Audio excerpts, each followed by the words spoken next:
Pemirsa, upaya mendamaikan Guru Supriyani dengan keluarga Wibowo Hashim tidak berbuah manis. Guru honorer yang bertugas di SD Negeri 04 Baito, Konawe Selatan itu mencabut surat damai pada hari Rabu 6 November 2024. Dan untuk membahasnya soal upaya damai ini kami mengundang Samsudin, seorang pengacara atau mantan tim kuasa hukum Supriyani yang terlibat dalam upaya perdamaian itu. Pak Samsudin, terima kasih sudah bersama kami di NTV Prime. Langsung saja Pak Samsudin, sebenarnya apa yang terjadi pada 5 November itu? Ya, pada tanggal 5 November itu pada pukul 8.46, saya perjalanan dari Kendari menuju Konawe Selatan. Nah, dalam perjalanan itu saya ditelepon oleh Pak Andre Darmawan.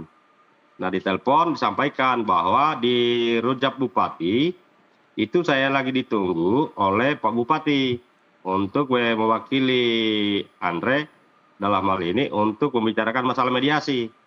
Nah, singkat cerita saya lanjutkan perjalanan dan itu saya tiba di kantor Bupati itu, di Rujak Bupati itu sekitar jam 10 lewat, 10.30 Ya. sampai di sana. Nah, ketika sampai di Rujak Bupati ini ternyata di dalam itu sudah ada, di dalam ruang rapat itu sudah ada Ibu Supriyani, terus sudah ada Pak Camat, sudah ada kepala sekolah, ada teman-teman guru, terus ada dengan ketua PGRI, Ya. ketua PGRI Kecamatan Baito. Itu. Nah, Baik. setelah ya, gimana? Dari pihak Polres juga, Pak? Nah, kurang lebih 5 menit saya di dalam, itu datang Pak Wakapolres pertama. Datang Pak Wakapolres, terus Pak Bupati tanya, Pak Kapolres mana? Pak Waka bilang bahwa Pak Kapolres ada tamu di Polres. Oke. Nah, ada tamu di Polres. Nah, kami menunggu hampir kurang lebih setengah jam. Pak Kapolres datang dengan Pak Wibowo Hashim datang dengan istrinya, gitu. Kemudian? Nah, begitu datang, Pak Bupati membuka membuka mediasi ini. Setelah membuka mediasi ini, Pak Bupati mempersilahkan Pak Wibowo Hashim untuk menyampaikan apa yang dia mau sampaikan. Pak Wibowo Hashim menyampaikan bahwa dia meminta maaf kepada Ibu Supriyani. Oke. Ya, minta maaf kepada Ibu Supriyani. Nah, setelah itu Pak Bupati memberikan waktu kepada Ibu Supriyani untuk menyampaikan apa yang dia mau sampaikan. Nah, Ibu Supriyani ini menyampaikan bahwa permohonan maafnya Pak Wibowo Hashim ini Ibu Supriyani menerima. Itu. Nah, di dalam pertemuan itu perlu kami sampaikan di sini bahwa di sini tidak ada kami memaksa, ya, ataupun pemerintah memaksa, ataupun siapapun yang ada di dalam ruangan situ memaksa untuk Ibu Supriyani mengakui perbuatan itu. Dan itu diakui sendiri oleh Ibu Supriyani, bahwa Ibu Supriyani tidak dipaksa untuk mengakui perbuatan itu. Dan di dalam pertemuan itu Pak Andre dia masih memantau apa yang terjadi di dalam ruang mediasi itu. Nah, sampai hampir kurang lebih jam 1 mediasi itu selesai. Baik, cukup Gitu. lama ya Pak, dari pukul 10 sampai pukul 13. Saya potong dulu di situ Pak Samsudin. Tadi Anda menyampaikan bahwa, atau kemarin saya juga berdialog dengan Laude dari kuasa hukum korban yang hadir juga di acara mediasi tersebut tanggal 5 November. Ini adalah sesuatu yang terencana, bahkan jauh-jauh hari sudah direncanakan. Makanya di situ ada dari pihak PGRI, ada dari pihak camat, kepala sekolah, guru-guru. Ini bukan sesuatu yang tiba-tiba terjadi saja Bupati mengumpulkan semua pihak. Sejauh mana sebenarnya Anda mengetahui rencana pertemuan ini yang diinisiasi oleh Pak Bupati ini? Jadi begini, kalau Pak Bupati untuk mempertemukan kedua ini saya tidak tahu, awalnya saya tidak tahu. Nanti pada tanggal 5 itu di jam 10, jam 8.46 Pak Andre telepon saya. Nah, di situ saya baru tahu bahwa ada pertemuan mediasi di Rujak. Ini. Jadi awalnya saya tidak tahu kalau ada pertemuan. Saya juga diperintahkan oleh Baik. sama Jadi Pak Pak Andre. Pak Samsudin, sejauh mana sebenarnya Anda terlibat dalam pertemuan ini, dalam mediasi ini, mempertemukan Ibu Supriani dengan Pak Bupati, kemudian juga dengan orang tua korban, sejauh mana keterlibatan Anda? Jadi keterlibatan saya sih tidak terlalu jauh saya terlibat. Jadi pada saat saya terlibat itu pada saat itu hari juga. Hari itu Itu juga pun pukul saya 8 pagi. ya pada saat itu juga pada tanggal 5 itu. Baik. Dan ini saya diperintahkan oleh Andre Darmawan untuk ketemu. Baik, apakah Pak Andri saat itu juga tidak hadir, menyebutkan alasan dia tidak hadir hari itu? Kalau Andre sampaikan ke saya bahwa Sam, kamu ke Rujak Camat, Pak Bupati lagi menunggu. Saya bilang, ada apa? Andre bilang itu mau ada mediasi. Saya bilang, oh ya siap Pak Ketua.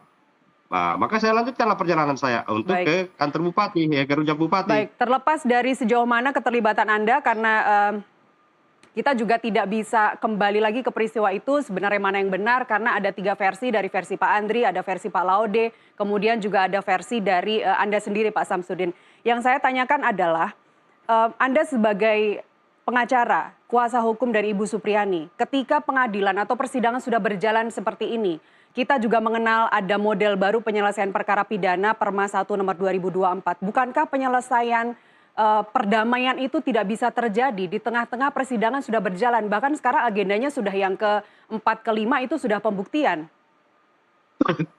Iya, sebenarnya kalau sesuai dengan Perma nomor 1 itu yang dimaksud, jadi Perma itu restorasi justice itu dilaksanakan sebelum persidangan. Nah, persoalan ada perdamaian di dalam persidangan itu kan tidak menggugurkan proses persidangan itu sendiri, tidak menggugurkan apa yang sedang dilaksanakan oleh Propampolda dalam memeriksa dan punya anggota secara internal, tidak menggugurkan apa yang sedang dilakukan oleh Kejaksaan Tinggi dan Kejaksaan Agung di Kejari. Tapi kan kalimatnya Pak Bupati, bahkan Pak Bupati malah hari ini mensomasi balik Bu Supriani karena pencemaran nama baik begitu. Tapi terlepas dari itu semua Pak Samsudin, tujuan dari adanya perdamaian ini, bahkan Ibu Supriani diminta untuk tanda tangan di atas surat bermaterai, itu kan supaya kasusnya tidak berjalan lagi. Kalau saya mengutip diksinya atau narasi yang disampaikan oleh Pak Bupati adalah kita ini saudara satu kampung, sudah nggak usah diperpanjang lagi. Artinya kan betul, mendukung bahwa penyelesaian lewat persidangan ini sudah selesai sampai di sini, selesai pada tanggal 5 November itu. Ya, jadi begini, ini penyampaian Pak Bupati ya. Pak Bupati menyampaikan bahwa proses mediasi ini bukan untuk menghentikan segala aktivitas persidangan. Enggak.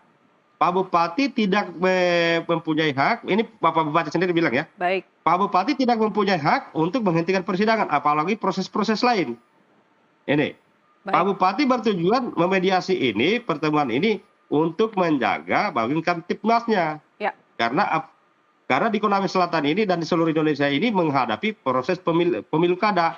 Jadi Pak Bupati menginginkan supaya tidak ada riak-riak di lapangan. Itu sih sebenarnya inti dari perdamaian ini. Baik, sayang sekali juga kami sebenarnya sudah mengundang Bupati Konawe Selatan Pak Surunuddin Dangga tapi tidak berbalas. Sayang sekali beliau tidak bisa hadir di sini untuk memberikan klarifikasi juga. Kembali ke Anda Pak Samsudin, kalau memang kehadiran Anda di tanggal 5 November itu atas perintah begitu ya, atas perintah dan sepersetujuan dari Pak Andri Darmawan sebagai Ketua Tim Kuasa Hukum Ibu Supriani, lantas kenapa Anda dipecat? Lantas kenapa perdamaian yang semu ini disebut perdamaian ilegal? Dan sebenarnya apa yang terjadi di internal kuasa hukum? Ya, jadi begini.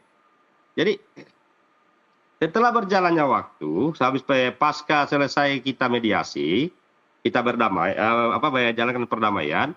Nah, saya tidak pernah mengetahui kalau Andre Darmawan ini sudah mengeluarkan surat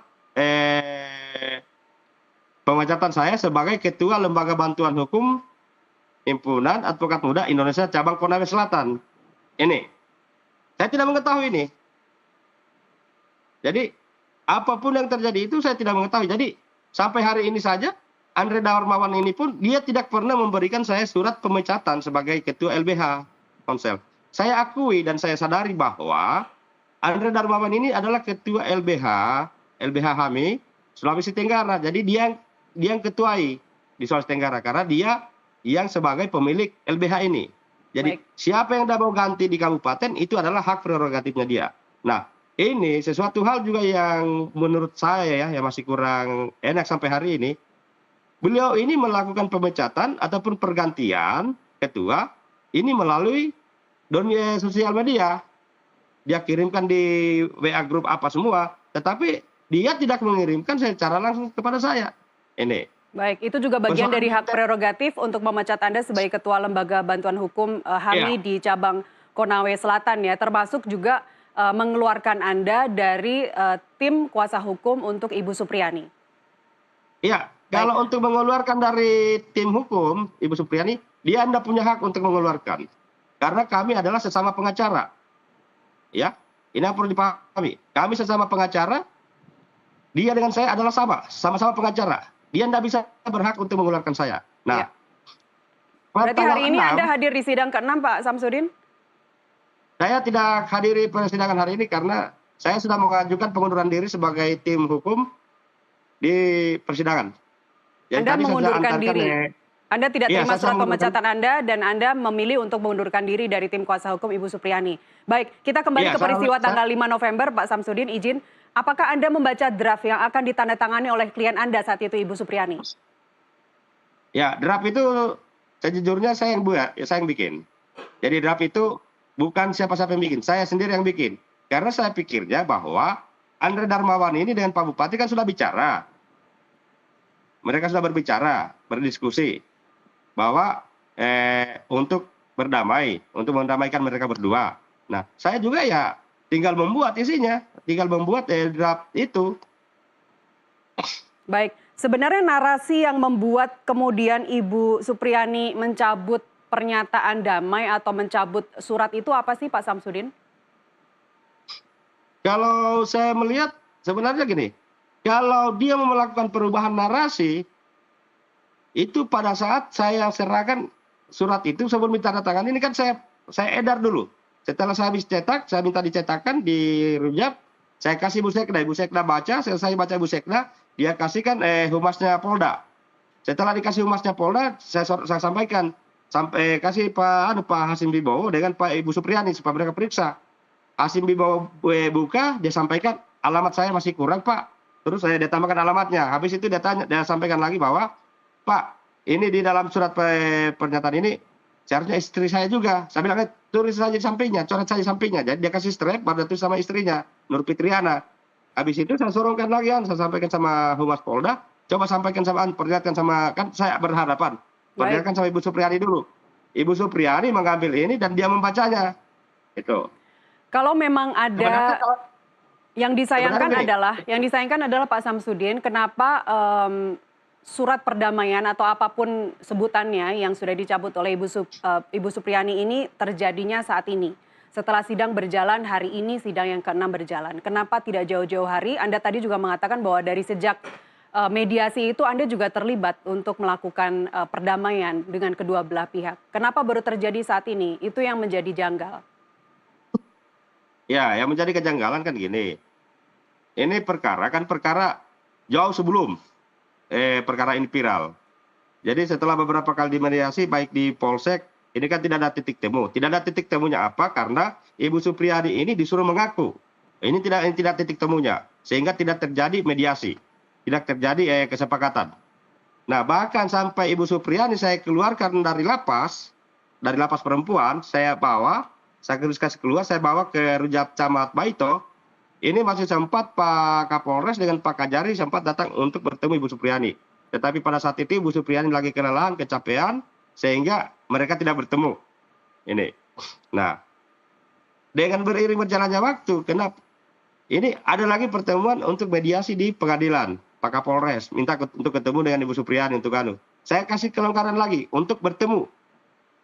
Tetapi pada saat di pengadilan belum selesai belum selesai mediasi, baru sekitar kurang lebih 10 menit yang dibantu oleh Majelis Ulama Indonesia Konawe Selatan. Nah, ini pengadilan sudah membuka sidang sehingga tidak ada mediasi lagi, tidak kami lanjutkan. Baik. Nah, berjalan itu kan di Konsel ini kan suhu politik lagi panas. Ya, suhu politik lagi panas. Nah, ini lagi digunakan oleh ruang-ruang oleh para kompetitor-kompetitor di mana Konsel ini semakin gaduh persoalan Ibu Supriyani. Ini sudah banyak tunggangi. Siapa maksudnya kompetitor itu, Pak? Siapa yang Anda maksud dengan kompetitor itu? Ya, para ini pendukung-pendukung untuk calon pilkada kan ini rata-rata ini kan mencari suara. Oke, kita tinggalkan itu dulu kalau begitu, Pak Samsudin. Apakah Anda sejak awal juga mendukung untuk Ibu Supriyani minta maaf atas penganiayaan yang tidak dia lakukan? Jadi begini, dari awal kami tetap sepakat bahwa Ibu Supriyani ini tidak bersalah. Sampai di pertemuan di tanggal 5 itu, kami masih konsisten, saya masih konsisten bahwa Ibu Supriyani tidak bersalah. Tapi bukankah untuk pertemuan tanggal 5 itu, Pak, untuk koreksi jika saya salah, tapi surat yang disebutkan atau narasi yang disebutkan dalam pertemuan mediasi tanggal 5 itu adalah terjadinya perdamaian hanya bisa dilakukan atau syarat perdamaian yang utama adalah pengakuan bersalah. Bukankah harus ada pengakuan bersalah dulu, baru kedua belah pihak berdamai? Jadi begini, di dalam pertemuan tanggal 5 itu, Ibu Supriyani ini tidak mengakui. Tidak mengakui perbuatan itu dia yang melakukan. Tidak mengakui itu. Itu benar atau tidak, Pak? Itu benar atau tidak kalau Ibu Supriyani tidak mengakui perbuatan itu, menurut Anda benar atau tidak? Iya, kalau di dalam pertemuan itu, memang Ibu Supriyani memang tidak mengakui kalau dia melakukan perbuatan itu. Benar kan, Pak? Atau menurut Bapak, Ibu Supriyani itu sebenarnya pelaku? Tidak. Tidak. Oke. Jadi dia bukan pelaku. Dia bukan pelaku, dia tidak melakukan penganiayaan itu dan perdamaian itu tidak didasarkan atas pengakuan bahwa Ibu Supriyani melakukan hal yang dituduhkan kepadanya. Iya, jadi begini, saya luruskan. Perdamaian itu tidak muncul dan itu Ibu Supriyani tidak mengakui bahwa dia melakukan perbuatan itu. Jadi perdamaian itu hanya Pak Hasim Wibowo ini meminta maaf kepada Ibu Supriyani dalam hal ini karena ada kesalahan. Terus Ibu Supriyani juga dia menyampaikan bahwa saya menerima maafnya saya menerima maafnya Pak Wibowo, begitu. Jadi tidak ada keluar bahasa bahwa Ibu Supriyani mengakui perbuatan itu. Saya sampai hari ini masih konsisten bahwa Ibu Supriyani ini tidak melakukan perbuatan itu. Lantas kenapa harus dicabut ya, Pak? Ya, ini dia. Menurut Anda? Ini dia yang jadi pertanyaan saya juga kan. Jadi kalau menurut Pak Samsudin? Kalau menurut saya malah justru berpikir begini, dengan adanya kan begini, kita sebagai penasihat hukum menginginkan kita punya klien ini untuk dibebaskan, ya. Untuk dibebaskan, untuk kita buktikan bahwa dia tidak bersalah. Nah, sekarang begini. Dengan perdamaian ini menjadi salah satu juga untuk membantu Ibu Supriyani. Baik. Bahwa untuk membantu Ibu Supriyani di dalam pembelaan nanti. Nah, yang ini lantas kemudian disalahartikan oleh teman-teman yang lain termasuk Andre. Itu. Baik. Nanti saya juga akan langsung minta klarifikasi dari Pak Andre untuk menjawab pertanyaan dan kejanggalan yang Anda sampaikan baru saja. Pak Samsudin, terima kasih telah bergabung bersama kami dan selamat malam.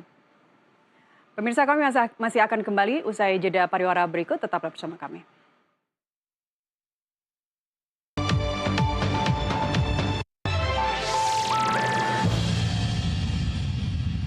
Pemirsa, persidangan Guru Supriyani di Pengadilan Negeri Andulo, Konawe Selatan, Sulawesi Tenggara berlanjut pada hari ini Kamis 7 November 2024. Fakta baru terungkap dari keterangan ahli yang disampaikan oleh dokter forensik Raja Alfat. Dokter forensik dari Rumah Sakit Bayangkara Kendari itu menyebut luka korban kemungkinan diakibatkan luka bakar atau gesekan benda kasar dan bukan karena pukulan gagang sapu seperti yang disangkakan kepada Guru Supriyani. Untuk membahas topik ini kami mengundang kuasa hukum Supriyani Andri Darmawan serta pakar psikologi forensik Reza Indragiri. Mas Reza, selamat malam, selamat datang. Terima kasih sudah hadir. Pak Andri, apa kabar? Baik, Bu. Baik, saya izin ke Pak Andri terlebih dahulu. Sebelum saya bertanya terkait perkembangan di sidang ke-6 hari ini, Pak Andri, baru saja kami dialog dengan Pak Samsudin, anggota Anda yang baru saja dipecat. Sebenarnya peristiwa tanggal 5 November itu dia hadir di acara mediasi yang diinisiasi oleh Pak Bupati atas perintah Anda. Pak Andri, singkat saja sebelum kita mulai ke tema dialog kita malam ini. Ya, memang pada saat itu saya telepon dia untuk hadir. Memang ada permintaan supaya mempertemukan Ibu Supriyani dengan Pak Wibowo. Saya bilang kalau dalam konteks bahwa menghadiri untuk jabat tangan atau salam-salaman, saling memaafkan, saya pikir tidak ada soal. Itu tentunya dalam agama juga kan dianjurkan untuk maaf-maafan. Tapi yang saya tidak terima karena Samsudin saya sudah WA ya, dan dia tidak bisa mengelak. Ada bukti WA saya ke dia bahwa jangan tanda tangani kesepakatan apapun, itu saya bilang. Karena memang saya tidak mau ada kesepakatan perdamaian, ya kan? Kan ini jebakan-jebakan yang menurut kami sudah disiapkan ya. Meskipun perdamaian itu adalah ada permintaan maaf dari kedua belah pihak, dari Pak Wibowo dan dari Ibu Supriyani, dan bukan untuk menghentikan kasusnya di persidangan. Iya, tapi kan dari redaksinya itu kan bisa terbaca bahwa saling memaafkan dan tidak akan mengungkit atau menghentikan perkara-perkara termasuk perkara yang sedang disidangkan di PN Andolo. Dan kemudian belakangan saya tahu bahwa Samsudin ternyata yang mengonsep itu. Ya. Itu berdasarkan keterangan Bu Supriyani. Sehingga ya saya bilang anggota saya ini sudah melanggar dari kebijakan saya sebagai ketua tim maupun sebagai pimpinan dia, sehingga ya harus diberi sanksi tegas seperti itu. Baik, kita langsung saja ke tema dialog kita hari ini, Pak. Perkembangan dari sidang ke-6 seperti apa hari ini, Pak Andri? Iya, tadi sidang terakhir ya, pembuktian dari kami menghadirkan ya kalau bisa dibilang gongnya lah tadi, karena memang ini ada salah satu yang belum terungkap ya. Memang ini menimbulkan perdebatan tentang luka ya. Karena kejaksaan JPU tidak menghadirkan dokter, baik itu dokter yang melakukan visum maupun ahli dari forensik, nggak menghadirkan. Nggak tahu alasannya seperti apa. Makanya kami menghadirkan tadi. Dari keterangan dokter forensik sudah jelas bahwa luka itu biar 0,1% pun nggak ada kemungkinan bahwa luka itu disebabkan oleh sapu. Gitu. Karena jelas bahwa kalau luka pukulan itu menimbulkan cuma memar karena dia traumanya di dalam kulit. Itu tidak akan sampai melepuh, tidak akan sampai kulitnya menghitam, enggak seperti itu. Nah ini kan semakin membuktikan bahwa memang Ibu Supriyani dan sapu ini sudah menjadi tumbal, sehingga kami harapkan bahwa kehormatan dan kewibawaan Ibu Supriyani dan sapu ijuk ya dengan keterangan tadi bisa dikembalikan. Baik. Selain keterangan ahli, dokter forensik, juga ada pemeriksaan Ibu Supriyani sebagai terdakwa hari ini ya. Seperti apa perkembangannya Pak Andri? Ya, Ibu Supriyani tetap bahwa apa yang disampaikan sama di dalam BAP, bahwa dia memang tidak pernah melakukan, kemudian dia ceritalah termasuk rangkaian prosesnya bagaimana Ibu Supriyani harus dipaksa untuk minta maaf, diancam untuk ditersangkakan, kemudian dengan terpaksa Ibu Supriyani datang menangis di sana minta maaf, itu 5 kali. Makanya kalau ada sekarang yang menjadi juru damai, duta perdamaian, saya mau tanya, waktu Supriyani itu datang menangis-menangis 5 kali ke Pak Bowo, mereka ada di mana? Lah kok sekarang sidangnya di sidang pembuktian banyak menjadi juru damai, pembawa pesan damai, jadi nggak logis gitu. Baik. Jadi itu mereka yang nggak tahu rangkaian ceritanya gimana Ibu Supriyani berjuang. Itu yang menurut Anda aneh dan janggal. Saya ke Mas Reza. Menurut Anda dari serangkaian kasus ini, dari serangkaian sidang pertama Anda juga dipanggil sebagai ahli, Mas Reza, apa yang paling janggal? Yang paling janggal adalah ketika proses penegakan hukum termasuk terindikasi pada kasus ini, yaitu terlalu mengandalkan pada keterangan.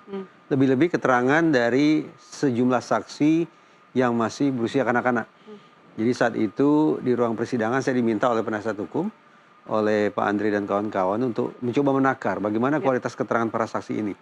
Nah, saya pilah ke dalam 3 pembahasan, yaitu keterangan dari saksi anak-anak secara umum, kemudian lebih spesifik yaitu keterangan saksi yang tercantum di dalam BAP, dan yang lebih spesifik lagi adalah keterangan saksi berdasarkan situasi empirisnya. Jadi waktu itu penasihat hukum memperlihatkan kepada saya denah kelas, dan saya ajukan sejumlah pertanyaan terkait dengan posisi korban, posisi saksi, posisi terdakwa. Baik kepada penasihat hukum dan juga kepada jaksa, karena kemudian jaksa juga mengulas hal yang kurang lebih sama. Oh, jadi langsung ada cross examination saat itu. Nah, berdasarkan keterangan atau jawaban yang diberikan baik itu oleh penasihat hukum maupun oleh jaksa penuntut umum, saya sampai pada sebuah simpulan satu bahwa saya mempertanyakan kualitas keterangan saksi anak-anak ini seberapa jauh sesungguhnya keterandalannya untuk digunakan dalam perkara ini. Itu terlepas bahwa KUHAP akan menerima itu atau tidak sebagai saksi untuk dihadirkan di pengadilan. Tepat. Itu satu. Yang kedua, alhasil rekomendasi saya seperti halnya pada kasus Cirebon, ketimbang terlalu mengandalkan pada keterangan dari saksi, apalagi saksi yang masih berusia kanak-kanak, akan jauh lebih jitu kiranya proses pembuktian mengandalkan pada bukti-bukti saintifik. Apa saja itu?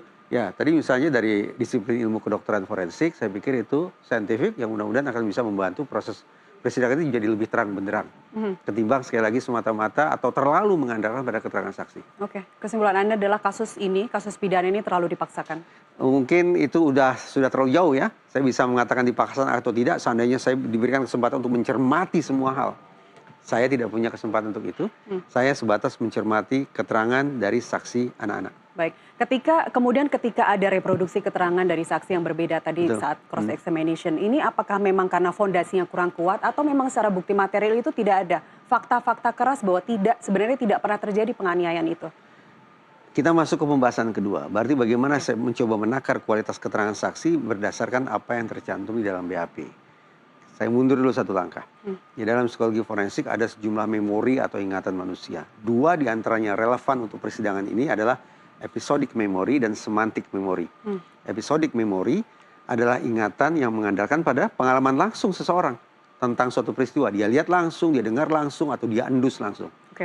Sementara semantic memory adalah ingatan yang bersumber dari bukan pengalaman langsung, tapi informasi yang dipasok atau bahkan mungkin diajarkan oleh pihak tertentu untuk kemudian disampaikan oleh saksi kepada penyidik.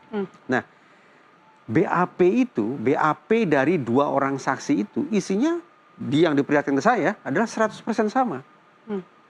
Apa artinya? Artinya sebetulnya saya tidak bisa memastikan apakah ini episodic memory atau semantic memory. Namun, karena 100% sama, maka saya menangkap kesan kuat bahwa ini lebih condong sebagai semantic memory, bukan episodic memory. Itu artinya, dua saksi tersebut, sebagaimana tercantum di dalam BAP, patut diduga menyampaikan ke penyidik hal-hal yang tidak mereka alami secara langsung. Melainkan, hal ihwal yang dipasok ke dalam kedua saksi tersebut, didiktekankah, diajarikah, atau sejenisnya, untuk kemudian kedua saksi ini sampaikan kepada penyidik persis sama tercantum di dalam BAP. Semakin kemungkinan errornya menjadi besar adalah karena apa yang tercantum di dalam BAP, kuat dugaan saya adalah hasil reproduksi juga dari penyidik.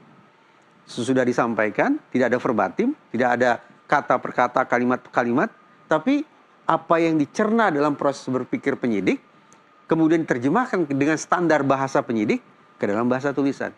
Saya tanyakan di ruang sidang, seberapa jauh kita yakin bahwa proses berpikir penyidik adalah akurat sebagaimana disampaikan oleh saksi? Kita baru bisa memastikannya kalau pada saat yang sama penyidik bisa menunjukkan kepada kita verbatimnya mana. Dan yang kedua, seberapa yakin kita pada standar kualitas berbahasa seorang penyidik? Bukan berarti saya meremehkan ya, tetapi izinkan saya untuk mempertanyakan apakah standar berbahasa saksi yang masih berusia kanak-kanak, yang notabene kelas 1 SD, akan sama tidak? Akan terwakili tidak oleh standar berbahasa seorang penyidik yang sudah berusia dewasa ini? Saya tidak tahu. Karena itu, saya menganggap ada persoalan terkait dengan kualitas kerja penyidik pada perkara ini. Jadi persoalan yang sangat mendasar lagi-lagi terletak di titik hulu. Yaitu paling tidak seberapa jauh sesungguhnya kompetensi penyidik dalam melakukan penyidikan. Boleh saya simpulkan ini artinya keterangan anak-anak ini satu, mereka juga karena seiring berjalannya waktu ada unsur memori bias di situ. Kemudian boleh saya simpulkan juga bahwa ini sebuah pernyataan atau kesaksian yang difabrikasi. Mungkin.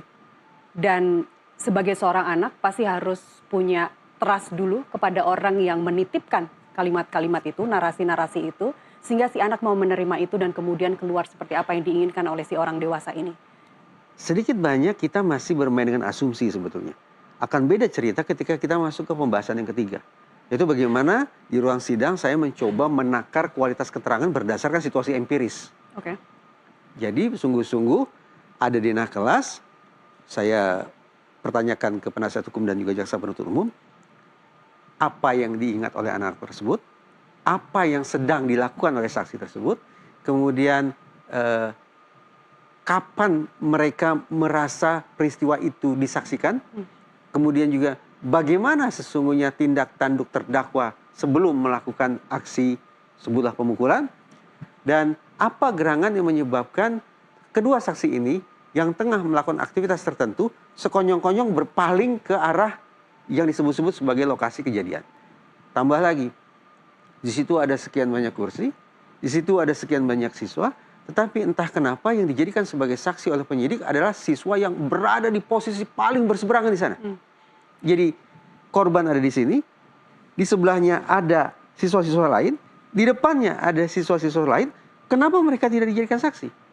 Padahal kita pantas untuk beranggapan bahwa menimbang jarak mereka yang sangat dekat, boleh jadi mereka lebih mampu melakukan pengamatan dan memiliki ingatan yang lebih jernih tentang apa yang mereka saksikan ketimbang anak-anak yang berada sekali lagi pada posisi jauh di seberang, betul-betul di seberang. Anda ke Sekolah Negeri 04 Baito? Saya tidak ke sana, tapi diperlihatkan denah kelas itu oleh penasihat hukum. Dan ketika Anda tanyakan kenapa bukan siswa yang berada duduk di dekat korban, apa jawaban dari penasihat jaksa? hukum mengatakan tidak ada penjelasan. Itu artinya barangkali sekiranya pertanyaan yang sama diajukan ke penyidik, mungkin juga penyidik akan kebingungan sendiri. Kenapa kemudian dari 20-an anak atau 20-an siswa di kelas, yang menjadi saksi hanya 2 orang, dan yang posisinya yang paling berjauhan. Oke. Pak Andri, jadi apa kesimpulan dari itu? Iya, ya kalau itu kan Pak Reza bagian dari ahli yang kemarinnya. Itu secara gamblang sebenarnya sudah digambarkan Pak Reza. Kemudian kami juga menghadirkan Pak Susno dan terakhir tadi dokter forensik ya. Karena akhirnya ya kita harus berkesimpulan bahwa memang perkara ini sebenarnya perkara yang harusnya tidak sampai ke persidangan. Ya, perkara ini kenapa bisa sampai ke persidangan? Karena memang ada kuasa ya, ada wewenang, ada penyalahgunaan wewenang sedemikian rupa sehingga seorang guru honorer yang tidak berdaya ini harus dipaksa bersalah dan mengikuti persidangan ya. Karena memang bukti-buktinya sangat lemah sekali ya, mengandalkan kepada keterangan anak yang sudah dipaparkan oleh Pak Reza tadi. Kemudian tadi gongnya juga kita melihat bahwa ternyata sapu ijuk yang selama ini jadi tumbal dan nama baiknya direndahkan ya, karena kita tahu sapu kan fungsinya baik kan untuk menyapu apa semua. Ini juga ibaratnya sapu lah yang berbicara melalui dokter forensik tadi ya. Ya, karena kan seperti misalnya mayat atau benda mati kan tidak bisa bicara kan, Baik. tapi dengan keahlian keilmuan dokter forensik sudah menjelaskan bahwa sapu bukan pelakunya. Baik, Gitu. Pak Andri, itu kalau kita bicara terkait dengan saksi anak-anak ya di kelas Ya. 1A. Bagaimana dengan saksi dari guru? 2 diantaranya sudah mendapatkan perlindungan dari LPSK. Ya, dari saksi 3 guru yang paling penting keterangannya adalah saksi Ibu Lilis. Ibu Lilis adalah wali kelas dari kelas 1A, kelasnya korban. Itu clear bahwa tanggal 24 Ibu Lilis di kelas mulai dari jam 8 sampai jam 10 tidak ada kejadian. Dia keluar dari kelas cuma jam 9 pergi absen di ruangan sebelah yang cuma beda 1 ruangan, tidak cukup 5 menit. 3 menit lah dikatakan begitu dan kembali lagi ke kelas. Itu nggak ada kejadian apa-apa. Ini menandakan apa? Bahwa seorang saksi yang sudah disumpah dewasa itu kan keterangannya harus kita anggap sebagai keterangan saksi. Jelas clear mengatakan bahwa tidak ada kejadian itu. Kemudian guru-gurunya juga tidak mengetahui bahwa ada kejadian hari itu. Kepala sekolahnya juga mengatakan demikian. Bahkan mereka sudah menanyai semua dari 17 siswa, cuma 3 yang mengatakan bahwa ada kejadian itu, yaitu korban dan 2 saksi. Jadi kalau misalnya hari ini jaksa mau membuat tuntutan, ya kami jadi bingung dia mau mendasarkan apa nanti menuntut misalnya Ibu Supriyani. Baik, saya ke Mas Reza. Menuntut bebas bisa saja sebetulnya. Kenapa? Jaksa bisa Ya, saja mudah-mudahan. menuntut bebas. Bisa saja menuntut bebas, ya. Tapi kemudian kan itu marwahnya jaksa nantinya. Oh, belum tentu. Justru seandainya kita menyimak sesi demi sesi persidangan dan kita selaku lay people, selaku awam memandang memang tidak terjadi peristiwa pidana, lantas jaksa juga secara konsekuen menuntut bebas, betapa mulianya. Ya, Betul. baik. Mas Reza, setiap anak memiliki resiliensi masing-masing terhadap suatu peristiwa. Belum berarti yang ini dipukul kemudian trauma, yang ini dipukul tidak trauma. Tapi kembali ke kasus pada peristiwa April 2024. Kita kembali ke sana. Mungkinkah ketika hari Rabu dipukul, kemudian Jumat dipertemukan dengan pelaku di Polsek Baito di depan polisi meskipun didampingi oleh orang tua korban, dia bisa bertemu dengan orang yang dalam tanda kutip menganiaya dia. Mungkinkah dalam jangka waktu 2 hari pasca penganiayaan, jika itu memang terjadi, seorang anak bisa dalam 2 hari resilient untuk bertemu dengan penganiayanya? Tergantung pada bentuk penganiayaannya, itu faktor eksternal. Dan juga tergantung pada sekali lagi daya lenting atau resiliensi anak itu sendiri. Kita berhipotesa bahwa terjadi pemukulan dengan sapu ijuk itu hingga mengakibatkan memar. Hitung-hitungan di atas kertas ya. Ya. Secara umum ketika seorang anak disakiti, apalagi dengan menggunakan sapu misalnya, yang kita bayangkan adalah pantas bagi anak ini untuk mengalami semacam, sebutlah istilah populernya tekanan batin. Tapi tekanan batin di dalam psikologi bukan hitam atau putih. Tertekan atau tidak tertekan, tidak. Mereka sebuah spektrum. Mulai dari yang putih sampai yang hitam legam. Yang hitam legam kita sebutlah sebagai trauma, yang putih bersih kita anggap sebagai tidak ada persoalan apa-apa. Nah, posisi anak yang mengalami guncangan jiwa atau tekanan batin itu di sebelah mana?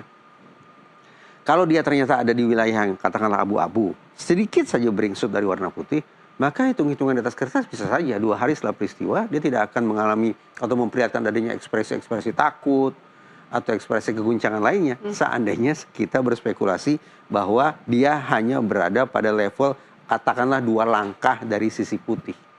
Jadi kita bermain sebuah spekulatif kan sesungguhnya ini. Kembali lagi, betul tiap anak, tiap orang punya daya lentingnya masing-masing. Dan bicara tentang guncangan jiwa, ini bukan persoalan biner, bukan persoalan tertekan atau tidak tertekan, tapi sebuah spektrum. Anda sebagai orang tua, ketika misalnya anak Anda menerima perlakuan yang tidak semestinya dari seorang guru hingga memar misalnya, apakah 2 hari kemudian Anda memaksa anak Anda untuk ketemu dengan si penganiaya itu? Bisa jadi ya. Bisa jadi. Senyampang saya masih berasumsi bahwa ingatan anak saya masih baik, dan senyampang saksi masih berada di situ. Baik.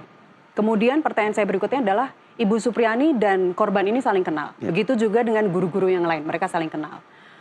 Kenapa kalau tidak ada insiden pemukulan itu, Mas Reza, mungkinkah si anak ini menyebut secara spesifik nama Ibu Supriani, bukan nama Ibu Lilis misalnya?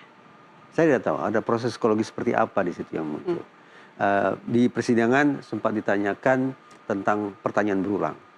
Barangkali itu berangkat dari situasi yang menurut penasihat hukum dianggap di mana orang tua korban ini menanyai anaknya secara berulang kali. Untuk menguji konsistenan dia? Barangkali. Saya sorot dari sudut pandang suggestibility. Bahwa anak merupakan salah satu kelompok individu yang memiliki suggestibility yang tinggi. Artinya anak rentan sekali untuk menerima sugesti, baik itu berupa iming-iming, intimidasi maupun tipu muslihat. Sampai kemudian ada istilah, ini yang saya lupa sampaikan di ruang sidang. Setelah sidang baru saya ingat. False memory paradigm. Paradigma ingatan yang keliru. Nah, false memory paradigm salah satunya ingin menekankan bahwa ingatan yang keliru, barangkali juga korban mengingat sesuatu secara keliru, dikarenakan apa? Karena pertanyaan yang berulang. Diulang-ulang. Salah kaprahnya otoritas penegakan hukum apa? Mereka acap kali bangga mengatakan kami sudah melakukan pemeriksaan maraton. Seolah-olah semakin lama proses pemeriksaan dilangsungkan, kualitasnya akan semakin baik. Padahal seperti kurva normal. Pada titik tertentu seorang terperiksa tidak akan lagi bisa merespon secara tepat sesuai kenyataan ketika dia sudah dalam kondisi letih, sudah pada waktu semestinya dia istirahat dan seterusnya dan seterusnya. Tapi penegak hukum tetap mengatakan kami sudah melakukan pemeriksaan maraton. Menjadi sebuah jaminan bahwa kualitas keterangan saksi adalah sangat tinggi, akurat dan lengkap. Seolah itu yang ingin dikatakan. Sebenarnya apa catatan Anda dari 6 kali sidang bergulir ini? Saya terus terang tidak menyimak dari satu sesi ke sesi persidangan berikutnya. Saya justru tertarik tentang seberapa jauh sesungguhnya pihak-pihak yang relevan atau pemangku kepentingan punya keterpanggilan hati untuk menyelesaikan cara-cara ini dengan yang pendekatan yang lebih beradab. Di persidangan sempat saya katakan otoritas Mahkamah Agung, para hakim berarti mereka punya yang diistilahkan sebagai judicial activism. Kalau di kepolisian kita sebut sebagai kewenangan diversi, di hakim ada judicial activism. Artinya ketika majelis hakim menganggap bahwa peraturan perundang-undangan itu sudah bahala, alih-alih menyelesaikan persoalan, tapi justru melipat gandakan keresahan, tidak hanya bagi terdakwa tapi juga seluruh masyarakat, sesungguhnya patut bagi majelis hakim untuk mempertimbangkan tutup peraturan perundang-undangan, lakukan penemuan hukum. Setelah 6 sidang bergulir, apakah Anda, apalagi Anda juga mengalami ketika Anda dipanggil di persidangan sebagai ahli, apakah Anda menangkap sinyal itu akan terwujud?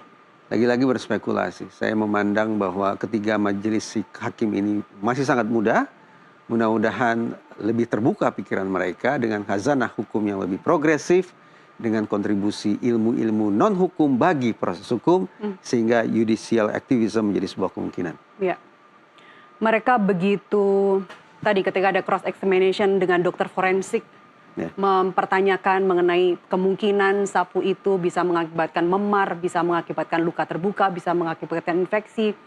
Saya cukup yakin, Mas Reza, ada subjektivitas di situ bahwa akan ada keadilan, seadil-adilnya bagi para pihak.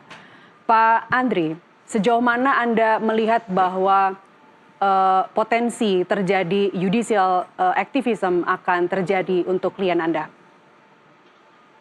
Ya, bahwa sesungguhnya hakim tentunya bahwa terhadap perkara ini dalam memutus perkara tentunya harus berdasarkan alat bukti yang sudah tersaji di persidangan.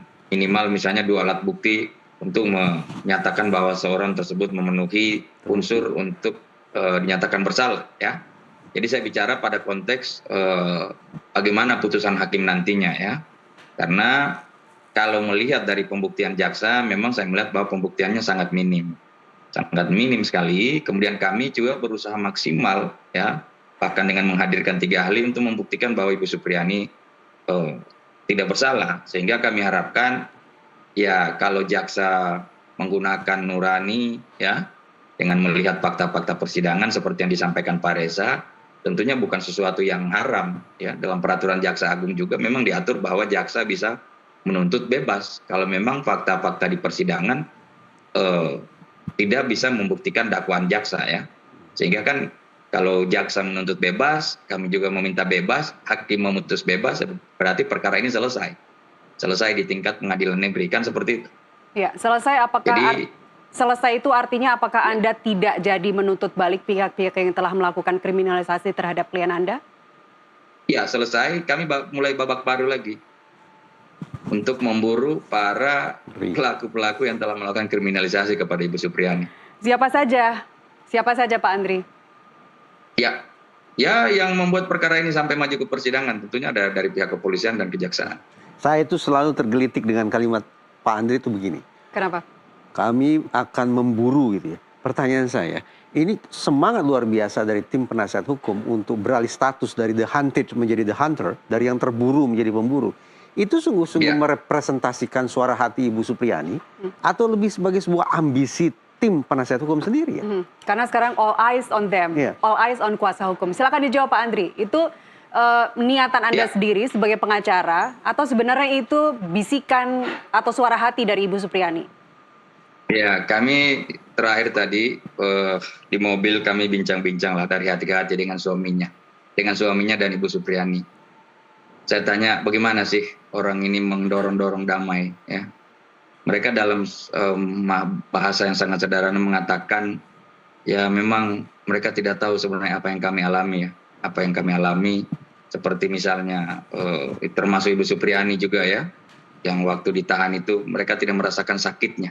Sehingga mereka sempat menyatakan, seandainya mereka juga bisa merasakan seperti apa yang kami rasakan, ya. Misalnya tertekan, ya, mulai dari bulan 4 itu dilaporkan, bulan April, sampai kemudian Ibu Supriyani ditahan, itu tekanan mental dan tekanan batin juga, apalagi orang kecil seperti itu, mereka cukup rasakan. Sehingga mereka mengatakan, seandainya juga mereka bisa merasakan, ya, apa yang kami rasakan. Sehingga itulah bahwa kami sebenarnya mau memperjuangkan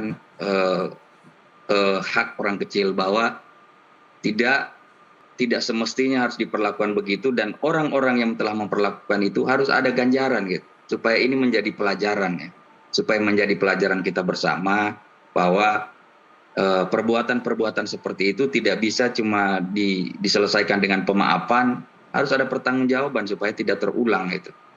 Sampai sejauh mana Anda akan memburu, Pak Andri?